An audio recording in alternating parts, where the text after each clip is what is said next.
Framer 3.0 just dropped, and this update is actually huge. We now have AI agents directly inside the Framer canvas. That means you can generate pages, edit existing design, fix responsive layout, create animation, manage CMS, content, and even build custom code component without leaving Framer. But this update is not just about AI. Framer also add branching, a redesigned interface, internal agent with MCP, a new creator, and support for model like GPT 5.5, Sonnet 4.6, and Opus 4.8. So in this video, I'm going to break down what's new in Framer 2.0. Then we will do a real test. So let's get started. For this video, we're not going too deep into the design yet. I just want to give you a quick look at the Framer 3.0 agent, test it with the real design, and see how the workflow feels.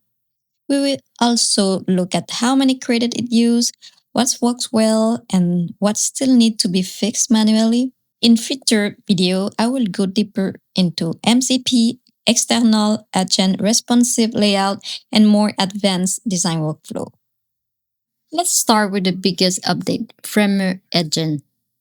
Framer now has an AI agent built directly into the editor. This is very different from Framer's preview AI tool. Before, AI could help you generate an initial website or rewrite some text, but the new agent can work across your actual project. It can see your canvas, component, style, CMS collection, breakpoint, CSO setting, and existing content. You can ask it to generate an entire page, but you can also use it for smaller and more precise tasks. For example, I can ask, create a dark SAS hero section with a navigation bar, a strong headline, two CTA button, and a dashboard preview. The agent creates the section directly on the canvas. Everything remains editable. So this is not just a static image or a piece of code hiding behind the design. I can select the result, change the typography, adjust the spacing, replace element, or continue prompting the agent. All right, now let's do a quick demo with one of my existing designs from another tool that I use regularly. I don't want to start from scratch, so I'm going to take a design I already made in Aura and test how well Framer 3.0 can recreate it with the new agent. So I'm going to explore on my profile and let's see which one I'm gonna take as a demo. Okay, let's say this one. Before we bring it into Framer, let's quickly preview the template. I'm trying to pick something that is not too complex because when a design has too many layer animation or weird layout, some part can break during the import. So I want something clean, simple, and easy to test. This one looks good, so let's go with it.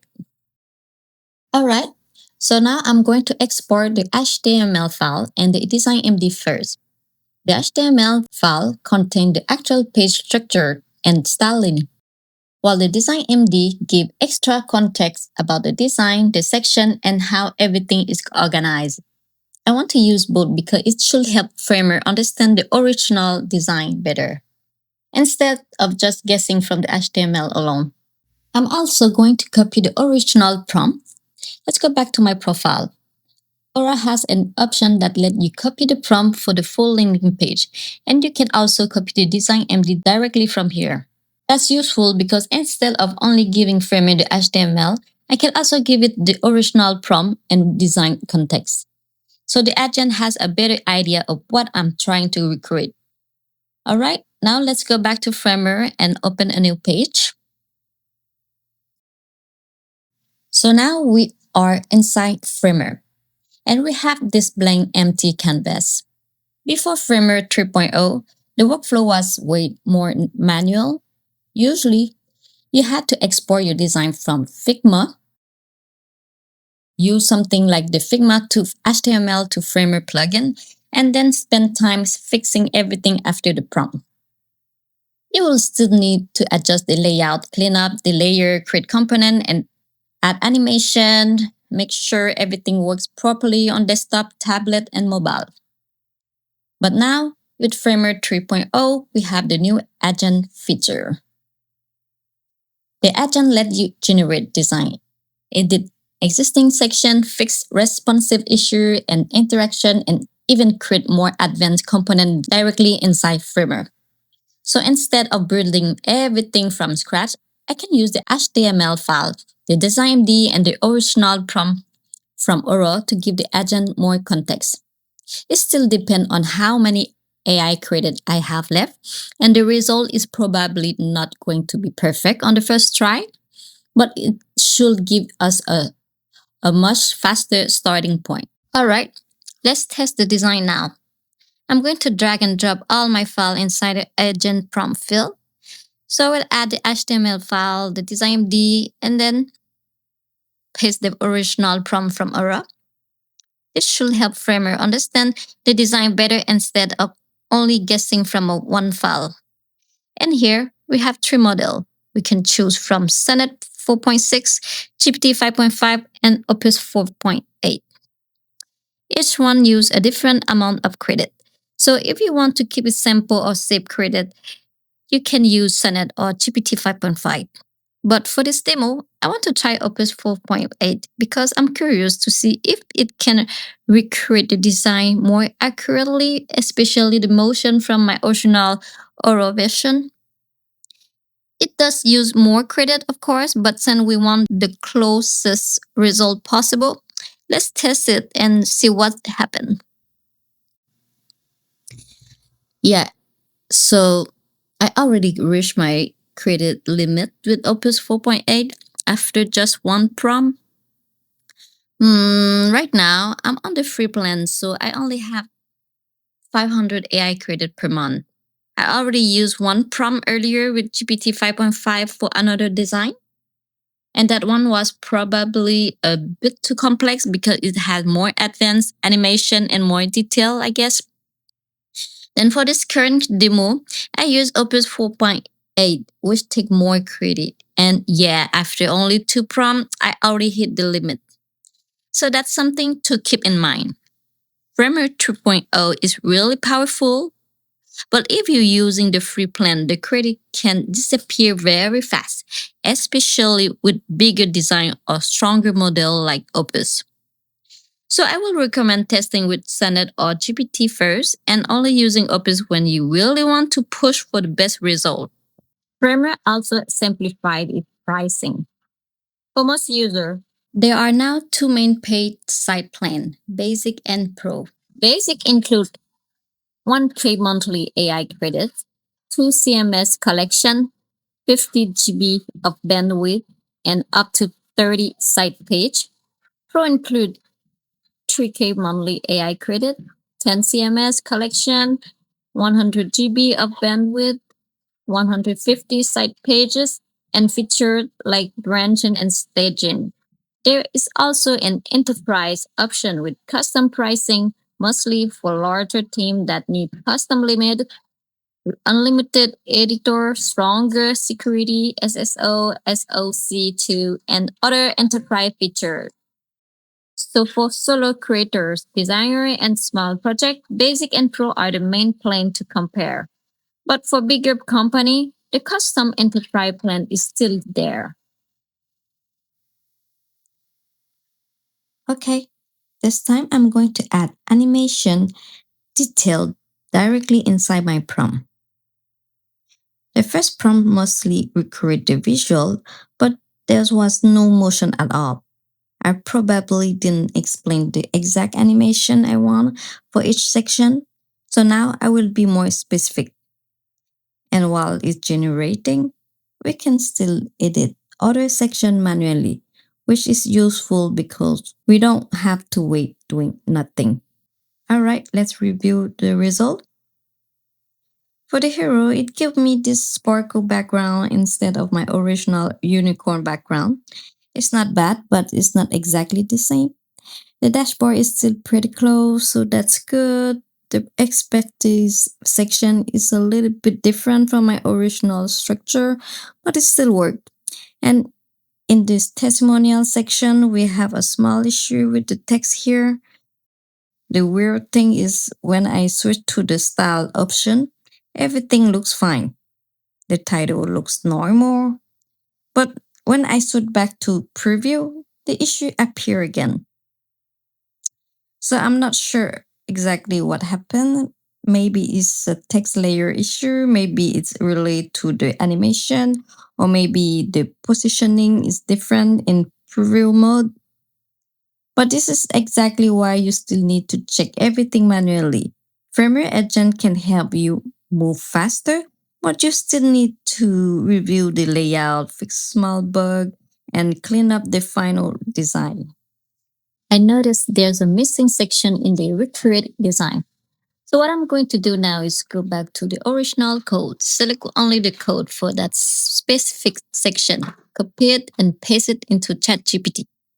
Then I will ask ChatGPT to describe the section in detail, including the layout, visual style, spacing, typography, and especially the motion. That way, instead of giving firmware advice from like recreate this section, I can give it a much more detailed prompt that explains exactly how the section should look and animate. After that, I will copy the new prompt, paste it back into Framer Agent, and generate the section again. Let's see if Framer can understand the missing part better when we give it more precise context. Okay, it looks like I reached my credit limit again, but let's check the result. Cool, we actually got the missing section now, and it has almost the same structure and animation as the original. So this proved that when the prompt is more specific, especially when we focus on one section at a time, Framer can generate a much better result. For the rest of the issue, I would probably have to fix them manually. For the hero, I can add my unicorn embed code myself, since Framer replaces it with a different Sparker background. So overall, the agent is useful to get a strong starting point, but you still need to go in, fix the detail, and bring back the custom effect manually when need. To add the original unicorn background back into the hero section, I'm going to do it manually. First, I will go to Unicorn Studio and export the embed code for my background. Click on Export, then go to the Embed tab, and from here, choose the Framer Embed option or copy the HTML embed code. But I will go with embed code. Now let's go back to Framer. Click the plus icon in the top left, then go to Utility and select Embed. Framer will create this purple embed frame next to the desktop frame. Now on the right sidebar, go to the embed setting. Under type, switch it from URL to HTML, then paste the unicorn embed code inside the HTML field. After that, I will drag the embed frame into the hero section. The important part is to make sure the embed layer is actually inside the hero layer in the left sidebar.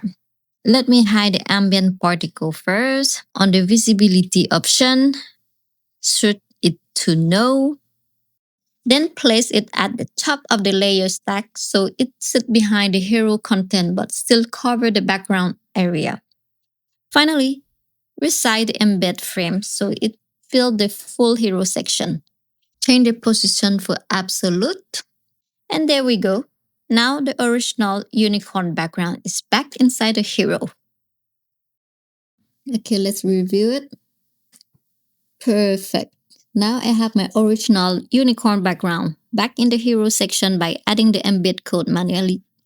And honestly, this is probably the best way to use Framer 3.0 if you want to save credit. Don't prompt every small issue.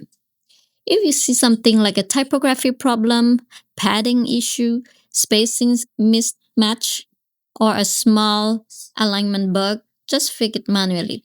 it faster and you won't waste credit. Use the agent only when you need to do something bigger or faster, like creating responsive layout, generating variable component, adding new section, or building animation. So my workflow would be use the agent for the heavy work, then clean up the small detail manually. So is Framing 3.0 actually a big update? I think it is. The most important change is not simply that Framer can generate website with AI. We already have many tools capable of doing that.